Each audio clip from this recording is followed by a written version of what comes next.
आज का जो कलाम है वो हम सबों के विश्वास को और मजबूत करने के लिए है। परमेश्वर के उस अद्भुत प्यार को समझने के लिए है कि हम प्रेरित हो सकें कि प्रभु जो हमारे जीवनों से चाहता है हम उसको करने पाए। इसके लिए हम निकालेंगे लूका रचित सुसमाचार और उसका 15वां अध्याय और उसकी 8 से 10 आयत तक कोई पढ़ने में अगुवाई करें।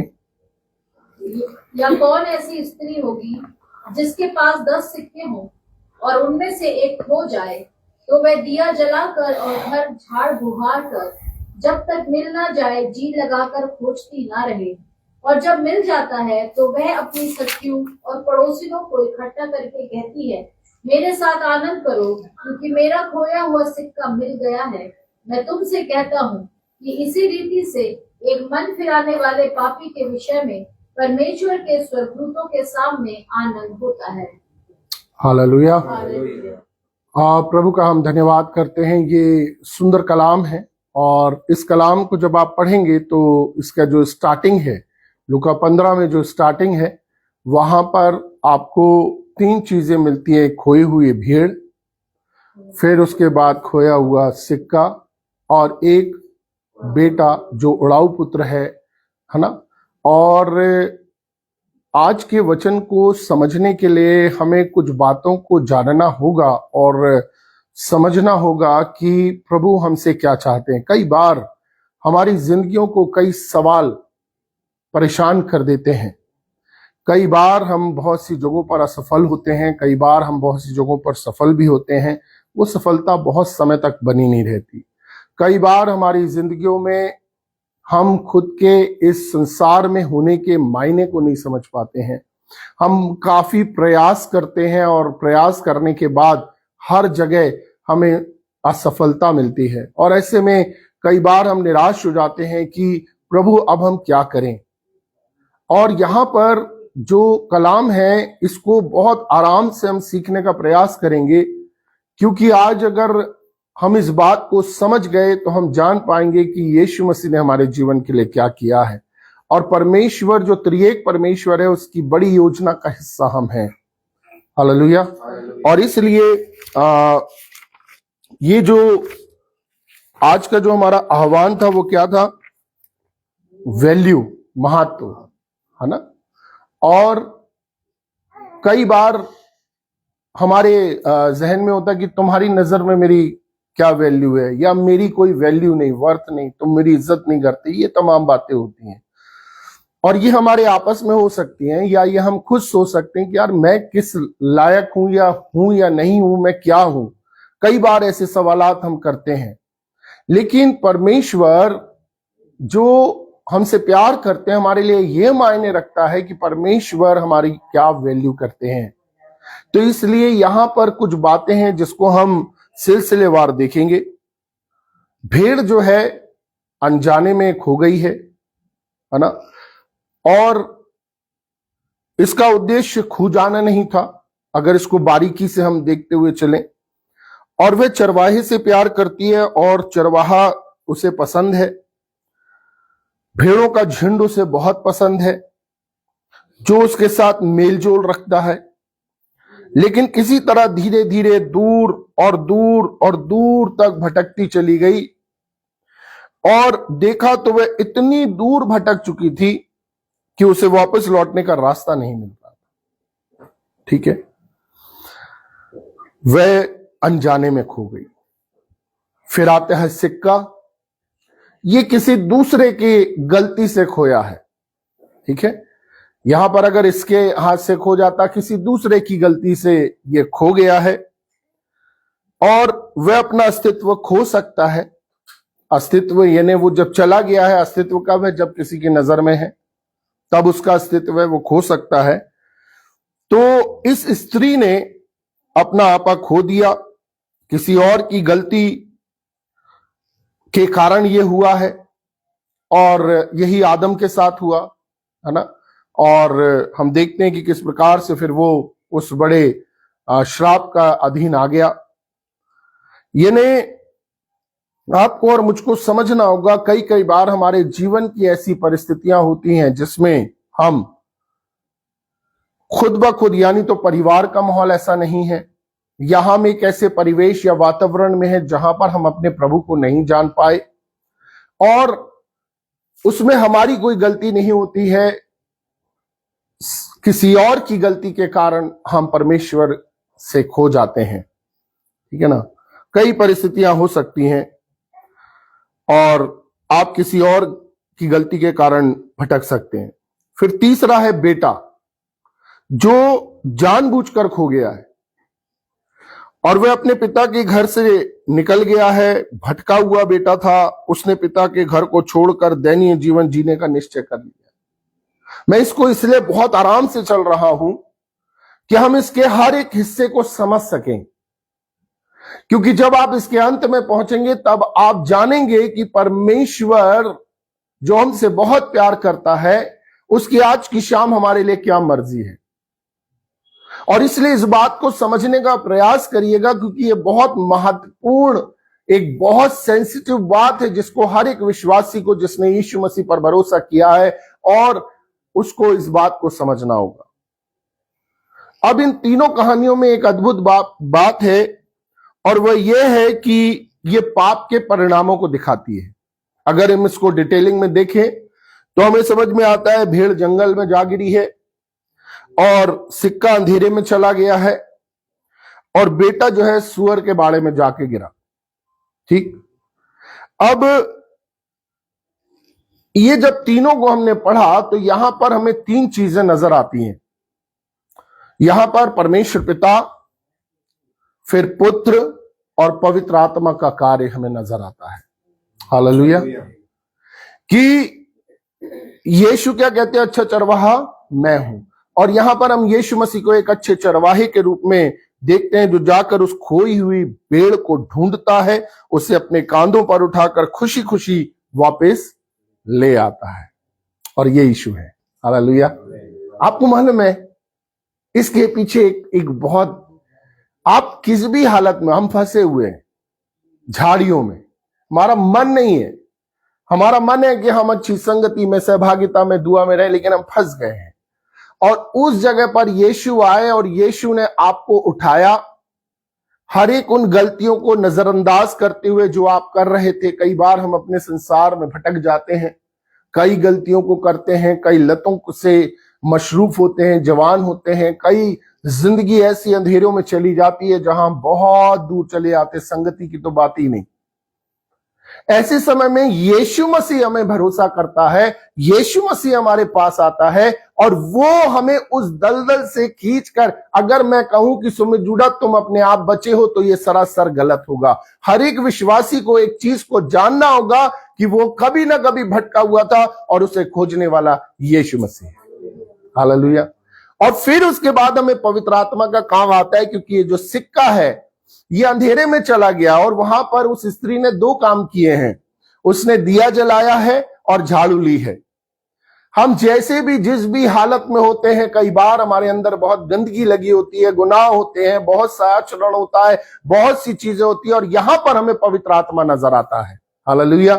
और यहां पर पवित्र आत्मा की आग, और पवित्र आत्मा हमें साफ करता, हमारी सोच को साफ करता, हमारे समझ को साफ करता, हमारे अंदर से उन बातों को निकालता है ताकि हम लौट सके। हालेलुया। और पवित्र आत्मा अपना काम बड़े अच्छे से, उसको ये अच्छा लगता है कि वो गंदगी को साफ करे, उसको ये अच्छा लगता है कि वो अपने रोशनी से हमें भरे, और फिर हम एक बड़े परिवर्तन को महसूस करते हैं। जब मैं इसको सोच रहा था, मैंने कहा हाँ, मेरे जीवन में तो ये गवाहियां कितनी बार दे चुका हूं, मेरी जुबान पाक साफ नहीं थी, लेकिन जब पवित्र आत्मा ने काम किया, जब मुझे यीशु ने ढूंढा और पवित्र आत्मा ने काम किया, खुदावंद ने मेरी जुबान को पाक साफ कर दिया। वो पवित्र आत्मा ने धीरे धीरे मेरे स्वभाव को, जो कि मेरा स्वभाव क्रोधी था, उसको सौम्य बनाना प्रारंभ कर दिया, और ये पवित्र आत्मा का कार्य है। हालेलुया। आप कितने ही अपराध बोध से पीड़ित क्यों ना हो, शर्मिंदगी क्यों ना झेल रहे हो, लेकिन पवित्र आत्मा आपको क्या करता है, काबिल बना देता है। आपको यीशु की पहचान नई पहचान से नवाजता है। हालेलुया। और फिर हमें उस कहानी में पिता दिखाई देते हैं जिसमें एक भटका हुआ बेटा रहता है, वो आवारा हो गया है और अब वो वापस आ रहा है। लेकिन इसमें एक महत्वपूर्ण बात, एक चीज है कि बेटा नहीं, पिता उसको उसके पास पहले दौड़ता है। हालेलुया। और इस प्रकार हम पिता, पुत्र और पवित्र आत्मा के कार्य को देखते हैं। जैसे पिता ने हमारे उद्धार के संबंध में सोचा, यीशु आए और फिर उसके बाद पवित्र आत्मा ने अपने काम को किया और मैंने अपने उद्धार को पाया है। हालेलुया। एक इस बात को समझने के लिए यहां पर जो हमने हिस्सा पढ़ा है, एक स्त्री है जिसका 10 सिक्के थे और एक खो गया है और उसने दिया जलाया, झाड़ा फुहारा, घर को सब उलट पुलट कर दिया कि वो मिल जाए, है ना। आपको और मुझको समझना होगा मेरे अजीजों, एक व्यक्ति है, ये सच्ची गवाही है उसकी, और उसने इस चीज को बहुत अच्छे से जाना। वो गरीब परिवेश में पला बढ़ा, हर चीज की कमियां थी उसके पास, लेकिन जब प्रभु ने उसे बरकत बख्शी तो उसने एक प्रण लिया। उसने एक प्रण लिया कि वो, अगर आज की डेट में मैं उसको यहां के लिए बोलूं, वहां तो वैसे जो ये गवाही जिसकी है वहां पेनी कहलाता है, अमेरिका का है पेनी, लेकिन यहां का 1 रुपए, है ना। चलो हम 50 पैसे ही ले लेते जो आज चलन में नहीं है। आज अगर कोई 50 पैसे आप किसी सब्जी वाले को भी दोगे तो क्या होगा, वो बोलेगा नहीं साहब ये आजकल चलन में नहीं है ना। लेकिन हम इसको 1 रुपए लेकर चलते हैं कि 1 रुपए भी अगर आप किसी को देते हैं तो वो मना कर देता है। तो उसने एक प्रण लिया कि मुझे 1 रुपए जब भी मिलेगा और जहां भी मिलेगा मैं उसे उठा लूंगा, जहां भी मिलेगा। और ये मेरा आभार होगा परमेश्वर आपके लिए, ये मेरा आभार होगा कि जैसे आपने मेरी वैल्यू करी है, ये मैं आपको धन्यवादी के रूप में करूंगा। तो वो जब चलता रहता तो कई बार उसे घास में 1 रुपए पड़ा हुआ मिल जाए, वो उठा ले उसे। कई बार उसे कीचड़ में मिलता तो वहां वो उठा ले, और ऐसा करके वो उसको पालन करते जा रहा था। और एक बार ऐसा हुआ कि वो चर्च गया और चर्च के टॉयलेट में उसे वो पेनी मिला, दिखा। अब पवित्र आत्मा ने उसे उसकी प्रतिज्ञा स्मरण दिलाई कि भाई तूने तो आभार व्यक्त करने के लिए बोला था और आज यहां पर तुम क्या करोगे। और उस व्यक्ति ने अपने हाथ को डाला और वहां से उसको उठाया और फिर उसको साफ किया, अपने हाथ को भी धोया, फिर उसके बाद वो आगे बढ़ा। ये जो आभार ये कर रहा था, या ये जो 1 रुपए या 50 पैसे हम इसको यहां की उसमें समझें, इसका कोई मूल्य नहीं होता, है ना। और इसलिए उसकी कोई कदर भी नहीं करता। कई बार ऐसा हुआ है, कोई चिल्लर ला के दिया, हमने बोला रख लो। कई बार ऐसा हुआ रास्ते में पड़े, 1 रुपए तो है, 98 तो है, पड़े रहने दो, भीड़ में है हम कैसे उठाएंगे, है ना, उसको पड़े रहने दो।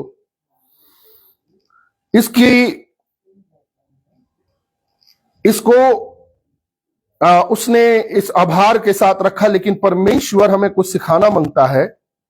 अभी बीच में मैंने अपनी बेटियों को पुराने जो सिक्के थे जमा किए थे हम लोग दिन में यहीं बैठ के, तो उसमें हमें पेनी भी मिला था। हमने फिर गूगल में सर्च किया, लेकिन कैलकाटा मिंट का एक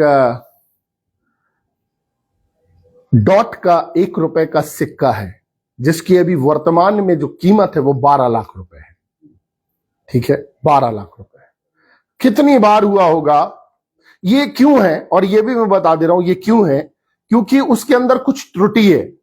जहां पर ये ढाले जाते हैं वहां पर जब ये कुछ ढल गए और एक खेप निकल चुका, तब लोगों को पता चला इसके अंदर कुछ त्रुटि आ गई है, और उस त्रुटि के चक्कर में उसको वहीं रोक दिया गया। लेकिन कुछ मार्केट में चले गए, और वो कुछ लोगों को मालूम है कि वो जो मार्केट में चले गए हैं वो रेयर है, उसमें त्रुटि है और वो बहुत कम चलन में है। तो जिनको मालूम है उनको मालूम है इसकी वैल्यू क्या है, और ऐसे ही वैल्यू बढ़ती है। तो परमेश्वर हमें कुछ बात को बताना चाहते हैं कि हो सकता है कि कई बार हम ऐसी जगह पर गए जहां पर हमें हो सकता है हमारे हाथ से निकल के चला गया हो, अभी भी हो सकता है हमारे हाथ से निकल, हमारे घर में पड़ा हुआ हो, है ना। लंबे समय तक वो हो सकता है किसी के ड्रॉर में, किसी के पर्स में, किसी के अंदर पुराना सफाई में कहीं कहीं चला गया, और हमने बोला 1 ही रुपए तो है, उसकी क्या वैल्यू है, अब हम 85 पैसे तो है, अब तो चलन भी नहीं है, उसकी वैल्यू नहीं है, इसको अलग कर देते हैं। हमने उतना ध्यान नहीं दिया, कई बार देखा भी होगा, हमने उसे नहीं ध्यान दिया, ठीक है ना।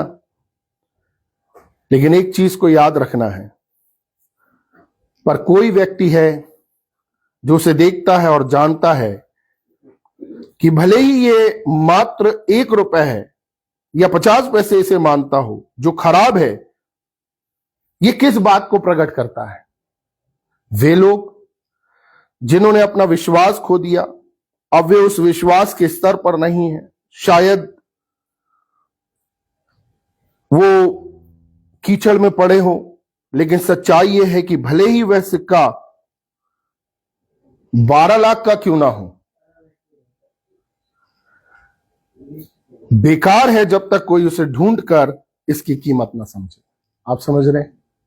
जिसको मालूम हो कि इसकी कीमत है, जिसको मालूम हो उसके अंदर क्या खासियत है। और कई बार हमारी जिंदगियां भी ऐसी ही हो जाती हैं, कई बार हमें ऐसा लगता है कि हमारी जिंदगी कोई वैल्यू नहीं है, कोई मुझे नहीं समझता है, कोई मुझे महत्व नहीं देता है, और मैंने प्रयास किए, उसके बाद सारे लोग आगे बढ़ गए लेकिन मैं पीछे रह गया, और मेरे पास उतनी क्वालिटी नहीं है, उतनी योग्यताएं नहीं है, मैं अपने समय पर वो सारी चीजें नहीं कर पाया। हो सकता है आपके विषय में ये सोचा जाता हो सकता है आपके विषय में ये सोचा जाता हो कि अरे ये तो बंदा ऐसा है, ये निकल जाएगा, ये खत्म हो जाएगा, ये कुछ काम का नहीं है। और कई बार ये सोच लोगों की हमारे लिए होती है, लेकिन आपको मालूम है उस सिक्के की जो कीमत है तभी जब कोई उसे ढूंढे और महसूस करे और जाने कि यह मूल्यवान है। और इस स्त्री ने यही किया, उसको मालूम था कि ये मूल्यवान सिक्का है, इसलिए उसने अपना आपा खो दिया, उसने सब कुछ छोड़कर उस सिक्के को ढूंढना प्रारंभ कर दिया। एक सिक्के का भी एक जीवन काल होता है, एक समय तक वो चलन में होता है। कोई इसे ढूंढकर इसकी कीमत ना समझे, क्योंकि ये हाथ से हाथ, पॉकेट से पॉकेट, दुकान से दुकान जाता रहा, पर किसी ना किसी बिंदु पर वह फीका पड़ने लगता है। एक समय ऐसा आता है वह बस एक बेकार सिक्के के जैसा हो जाता है। और ऐसे ही हमारे जीवन में भी होता है, जब तक यीशु हमें ढूंढ नहीं लेते और हमारी कीमत पहचान नहीं लेते। आप अच्छे इंसान हो सकते हैं, पर सच्चाई यह है कि जीवन के व्यापक रूप में आपका कोई मूल्य नहीं है जब तक यीशु आपको ढूंढ नहीं लेते, आपके अंदर छिपी उस सारी क्षमता को बाहर नहीं लाते जिसे कोई और नहीं देख सकता, जिसका मूल्य किसी और को पता नहीं है। और अभी भी आपके पास वह सिक्का हो सकता है जिसकी कीमत 12 लाख हो सकती है, लेकिन जब तक कोई उसे पहचानता नहीं है तो उसकी कोई कीमत नहीं। और यही यीशु की सामर्थ है। पूरे सुसमाचार का सार इस तथ्य पर समाहित है कि परमेश्वर वह है जो लोगों में वह मूल्य देखता है जो कोई और नहीं देख सकता। आपके अंदर परमेश्वर वो चीज देखता है जो और कोई नहीं देख सकता और किसी को नहीं मालूम है। मैं इसलिए अक्सर जवानों से कहता हूं, मैं अक्सर जहां भी प्रचार करता हूं, मैं इस बात को कहता हूं कि आप अपने आप को कम ना आंकें, क्योंकि परमेश्वर ने आपको एक ऐसे असीम वरदान से नवाजा है जो दूसरे के पास नहीं है। क्योंकि खुदा का कलाम कहता है कि मैंने जो तेरे विषय कल्पना की है उन्हें मैं जानता हूं। खुदा का कलाम कहता है कि इससे पहले कि तू मां के गर्भ में रचा जाता तू बेडोल तत्व था, तभी से मैंने तुझ पर चित्त लगाया, मतलब एक योजना बनाई। तेरे अंदर कुछ ऐसी चीज डाली है जिसे प्रभु जानता है और कोई नहीं, और वो तब काम में आएगी जब तक यीशु हमें ढूंढ नहीं लेते, मैं यीशु को मिल नहीं जाता। जब परमेश्वर पर हमारा भरोसा डगमगा जाता है और जब हमारी विश्वास की कड़ी परीक्षा होती है, फिर हम ये सवाल करने लगते हैं कि क्या परमेश्वर सच में है। होता है कई बार हमारे जीवन की निराशाओं में हमने बहुत सा प्रयास किया, हमने सोचा था हम इधर तक पहुंच जाएंगे लेकिन हम वहां तक नहीं पहुंचे। हमने सोचा था कि ये हमारा साथ देगा, ये हमारा साथ देगा, लेकिन उन्होंने भी हमें छोड़ दिया। हम किसी ने हमारी कदर नहीं किया, हम किसी के लिए वैल्यू नहीं रखते और वे हमें एक सामान्य रूप से समझते हैं।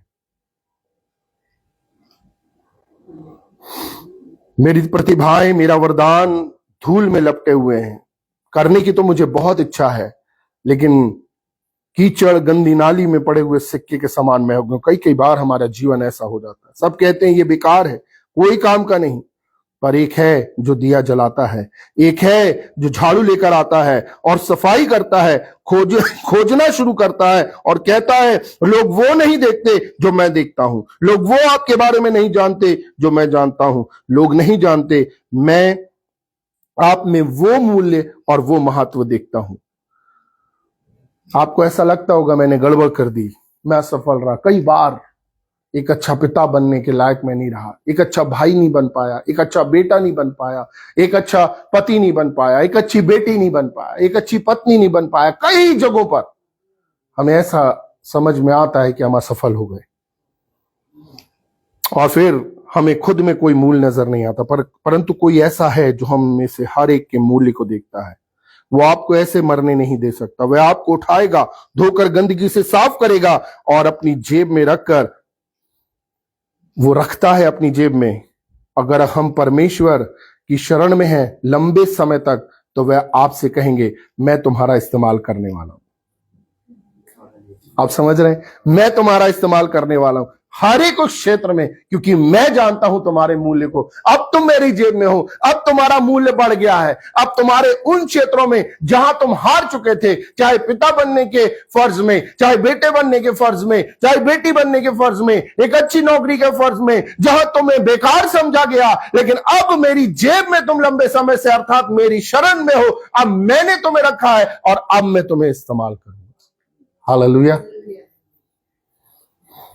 और तुम कई गुना अधिक पाओगे, क्योंकि मैंने तुम्हें करोड़ का और अरब का देखता हूं।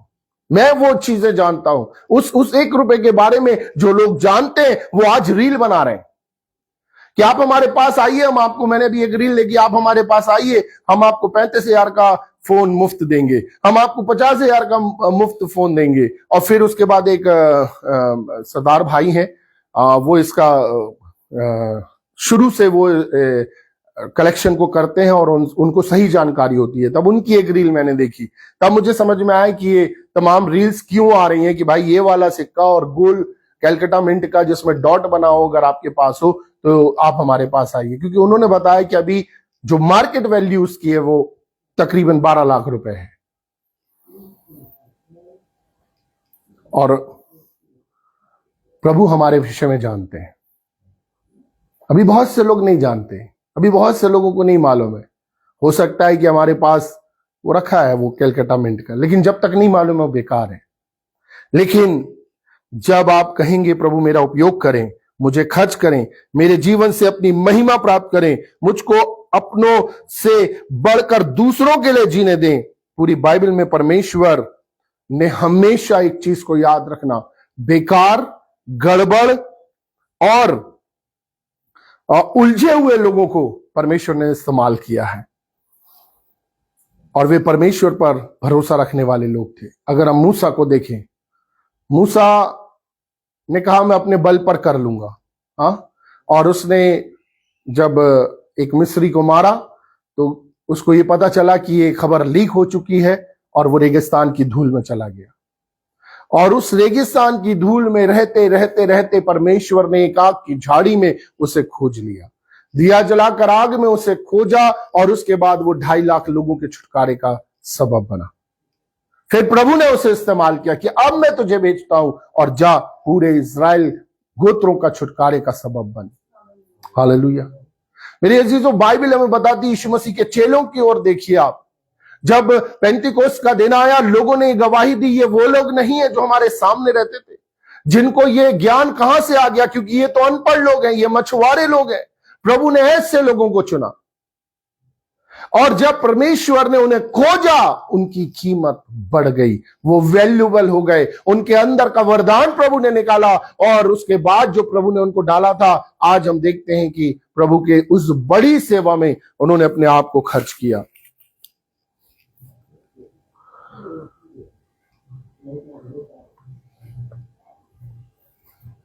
ये आमोस नबी फल तोड़ने वाले थे, है ना, उनका काम जो था फल तोड़ने का था, और प्रभु ने उनको चुन लिया। और आज जब प्रभु ने उनको चुना, वो अपने आप में क्या था, एक फल तोड़ने वाला या बालियां तोड़ने वाला बंदा, जिसे प्रभु ने नबी करके चुना, और आज तक वो अनंत हो गया। आमोस नबी की पुस्तक के द्वारा बहुत से लोग आशीषित होते हैं।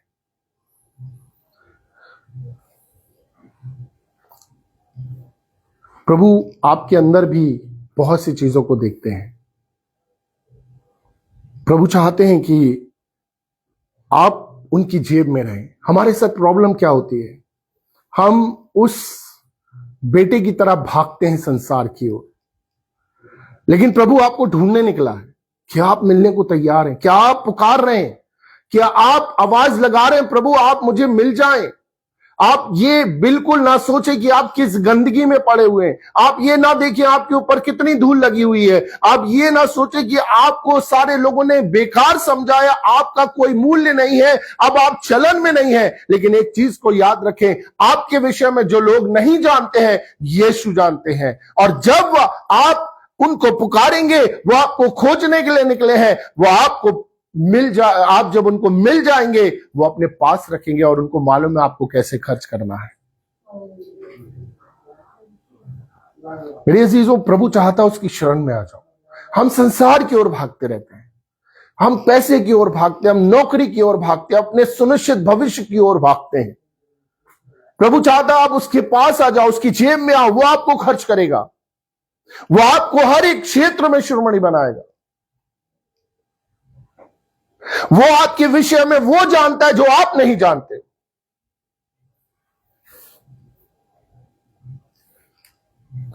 एक जवान, एक परिवार में एक बेटा पैदा हुआ और बढ़ा, उसको वो माहौल नहीं मिला, और उसको जब वो माहौल नहीं मिला तो वो संसार की ओर बढ़ने लगा, संसार की ओर बढ़ा, अपनी जवानी में आया। जैसे जैसे वो समझ को प्राप्त करता गया, संसार उसके अंदर भरता गया, वो संसार की ओर आकर्षित होता गया, संसार की तमाम चीजों पर जो कि अच्छी नहीं थी, बुरी चीजों की ओर वो आकर्षित होता गया। उस जवान के विषय में आपको जानना होगा कि वो जवान इस प्रकार से अपने क्षेत्र में, उसको लोगों ने बेकार समझा कि इसका ना होना ही ठीक है, और एक ऐसा स्तर आया जहां पर उसकी वैल्यू कुछ भी नहीं है, उसके घर वाले भी उसको प्यार नहीं करते, दहशत का माहौल रहता। उसने नशे को अपना जीवन बना लिया, और जब नशे को जीवन बना लिया तो हर कोई, चाहे उसके रिश्तेदार हो, चाहे उसके घर वाले हो, चाहे उसका आस पड़ोस हो, चाहे जहां भी हो, हर कोई दहशत में और डर में रहता। उस जवान को उसके रिश्तेदारों ने घर से निकाल दिया कि भाई तू नशे में रहता, तू ठीक नहीं है, अभी नहीं आना। और वो जवान अपने आप को समझने लगा कि ठीक है यार, मरना ही तो है, खत्म करो, अलग करो, कुछ नहीं है, अब कोई काम नहीं, कोई भविष्य नहीं। यहां तक कि उसके घर वाले भी बोल दिए कि नहीं, अब मर ही जाओ तो अच्छा है। लेकिन मेरे अजीजों, वो जवान कुछ नहीं जानता था कि उसके अंदर क्या है। वो जवान ऐसा था कि लोग अपने बच्चों को इससे दूर कर लिया करते थे कि इसके साथ नहीं रहना, इसके साथ कैसे खड़े थे, इधर आ जाओ। अगर वो कहीं जाए तो उस जवान के पास से हट जाते थे लोग। और वो बेकार एक दिन उस खोई भेड़ के समान उसने आवाज लगाई, और वो जवान को यीशु मसीह ने ढूंढ लिया। और उसके बाद उसने अपनी जेब में रखा और खर्च करना प्रारंभ किया। हालेलुया। और जब खर्च करना प्रारंभ किया तो पूरी पहचान ही बदल गई। उसकी वैल्यू जो किसी को नहीं मालूम थी, वो वैल्यू को यीशु मसीह ने अपने जेब में रखकर उसको बढ़ा दिया।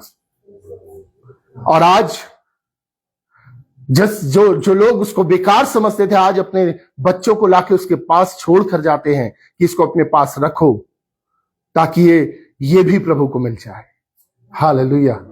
और वो कोई और नहीं, वो मैं खुद हूं, जिसे संसार ने बेकार समझा, लेकिन उस खुदावन ने ढूंढा, अपने कांधे पर रखा और इस योग्य बना दिया, इस ऐसा मूल्यवान बना दिया कि आज जहां भी हम जाते हैं, लोग अगर आदर से, चाहे मेरे बड़े हो चाहे मेरे साथ के हो, आदर से जब वो मुझे मिलते हैं, मैं प्रभु का धन्यवाद करता हूं कि प्रभु मैं तो कुछ भी नहीं था, मैं बेकार था, इस संसार की हर एक गंदगी मेरे अंदर लगी थी, लेकिन पवित्र आत्मा आपका धन्यवाद उस आग के लिए, आपके उस झाड़ू के लिए, आपके उस सफाई के लिए और आपके उस बड़े चुनाव के लिए कि जब सबने मुझे फेंक दिया, आपने मुझे उस गंदगी से उठाया और अपने पास रखा, और जब आप मुझे खर्च कर रहे हैं, मैं मूल्यवान बन गया। और जब प्रभु मेरे साथ कर सकते हैं, वो सबके साथ वो खोजी परमेश्वर। लिखा है, परमेश्वर स्वर्ग से मनुष्यों पर दृष्टि करता है। और इसलिए मेरे अजीजों, प्रभु चाहता है कि हम खुदावन के उस हुजूरी में आ जाएं, अपने आप को खुदावन के चरणों, अपने उस मूल्य को पहचाने, जो आपको वरदान दी गई उसको पहचाने, अपने आप को प्रभु के आगे समर्पित कर दे। प्रभु से कहे, प्रभु आप मुझे ढूंढ लें, प्रभु मैं बचना चाहता हूं। आप निश्चय जाने प्रभु आपको ढूंढ लेंगे, भागे ना। प्रभु सब कुछ जानते हैं। और तब आप इस बात को जब दुआ में बोलेंगे कि प्रभु मेरे जीवन के हर क्षेत्र में सब ने मुझे बेकार समझा है, लेकिन मैं इस बात को जानता हूं कि तेरी नजर में मैं मूल्यवान हूं। और तब प्रभु आपको वहां से उठाएंगे और अपनी महिमा अपनी जेब में रखकर, वो अपने पास रखकर आपको मूल्यवान बना देंगे और आपके हर एक क्षेत्र में आप वैल्यूएबल बन जाएंगे। प्रभु करे कि पिता, पुत्र और पवित्र आत्मा के ये बड़े कार्य हमारे जीवन में हो। आज हम किसका चुनाव करते हैं? क्या ही हम उड़ाऊ पुत्र तो नहीं है, अपने पिता से भाग रहे? आइए प्रभु के चरणों में आ जाइए। एक छोटी प्रार्थना, आपको यीशु मसीह को आप मिल जाएंगे। वो पिता दौड़ा है, पिता दौड़ लगाकर आपको गले लगाएगा। कोई भेड़, आप किसी भी कांटे में क्यों ना फंसे हो, प्रभु आपके लिए उन 99 को छोड़कर आने के लिए तैयार है। क्या आप अपने आप के प्रभु को मिले जाने के लिए तैयार हैं? प्रभु चाहता है कि अपने जीवन को प्रभु के हाथ में रखें।